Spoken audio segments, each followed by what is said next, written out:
The first one is singing. Yeah, singing and then dancing and then playing musical instruments. Those are the first three.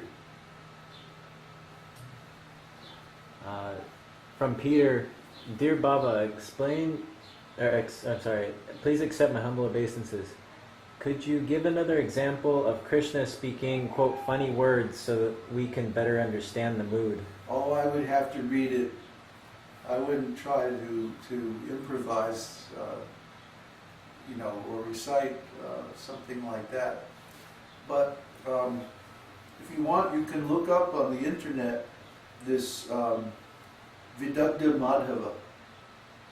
Look up this play. I think the text is on the internet. I also have it, but I haven't posted it because it's very, very esoteric. And there's all kinds of narrations in there. And also there's a scripture called Ujjvala Nilaman. And this is very esoteric. These are all, not for beginners, because they deal with extremely confidential subject matters. So we're trying to go over the philosophy first, so that you understand when you encounter this kind of material, what it's like. Gita Govinda is another one. There's so many songs by Jayadev Goswami that touch on these subjects, and they may contain some dialogue, but I don't know. I try not to read them myself too much, because then I wouldn't be able to preach. I would just sit here and cry. I wouldn't be able to preach. So, when we relish these things, we want to do it very privately. It's not so much for public discussion. Just to know that it's there, and the meaning. That's all right. But then as far as actual relishing, these pastimes should be done in private. It's confidential.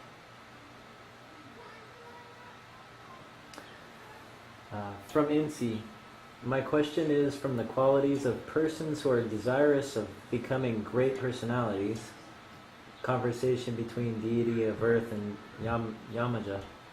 After proper execution, it is written the, quote, possession of all objects of enjoyment. What does it mean? Oh, that means that a great personality, they have nice clothes, nice vehicles, nice house, nice wife or husband. They have, like in the Vedic style, they would have all kinds of weapons. They would have wealth. They would have some position in society. They're not unknown. They're not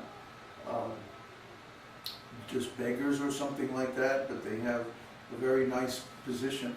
Any great personality is usually born in a very nice family, for example. And because of that, their family members will protect them, and they have so many advantages and so many privileges because of their family connection. A great personality never appears in isolation.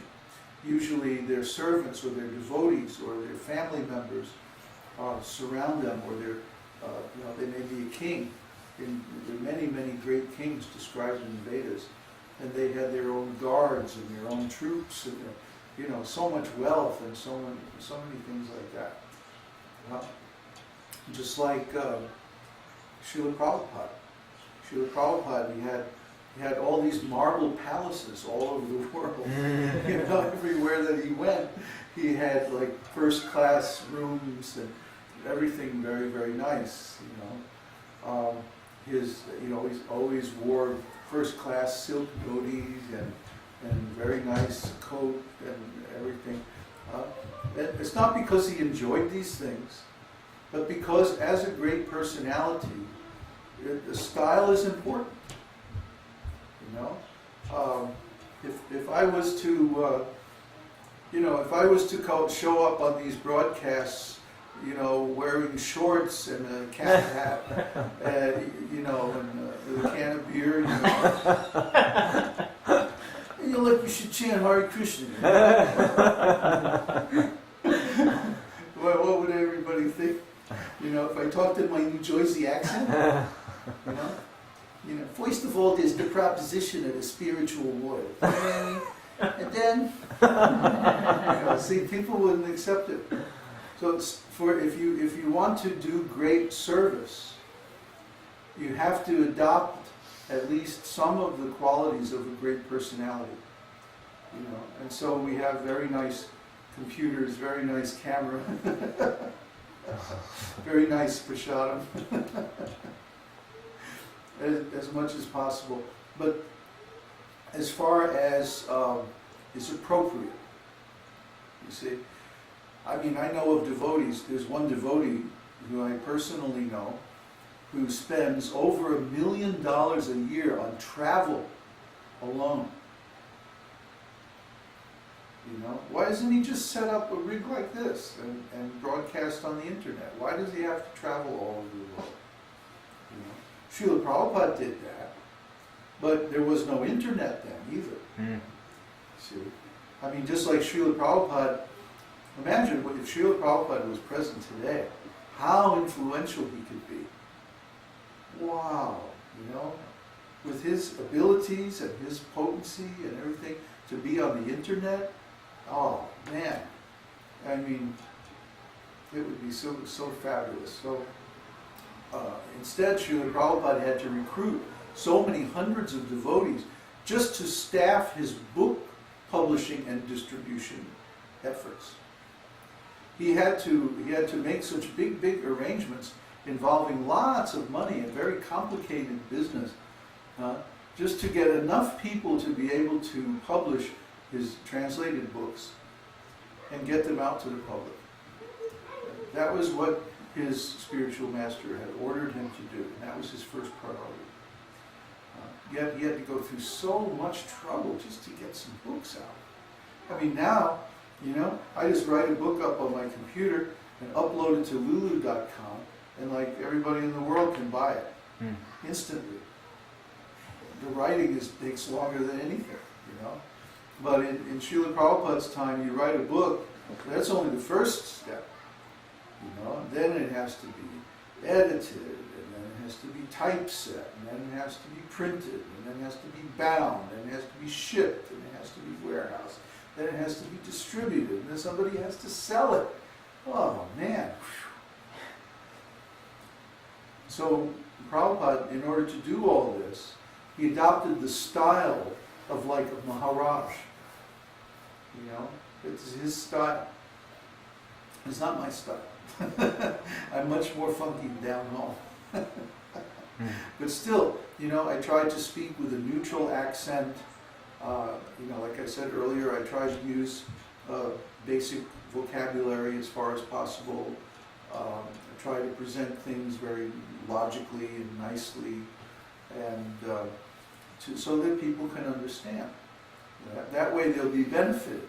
But I don't have to worry about myself because I already got the benefit. So it's not like I'm really into silk dhotis and all that stuff. I'm really not. I much prefer to be informal and relaxed. And then we can speak very freely on all these subjects as far as it's appropriate and answer questions about any subject, because we don't have any fixed agenda. It's not like we're trying to build a big temple or collect a lot of money or anything like that. But what we are mainly interested in is in educating people. Because if we can effectively educate people in the principles of Vedic knowledge, all those other things will happen automatically. They'll do it. They will organize themselves. They'll get it together on their own intelligence. So, therefore, sometimes the style or the paraphernalia of a great personality are appropriate, depending on what someone's trying to do.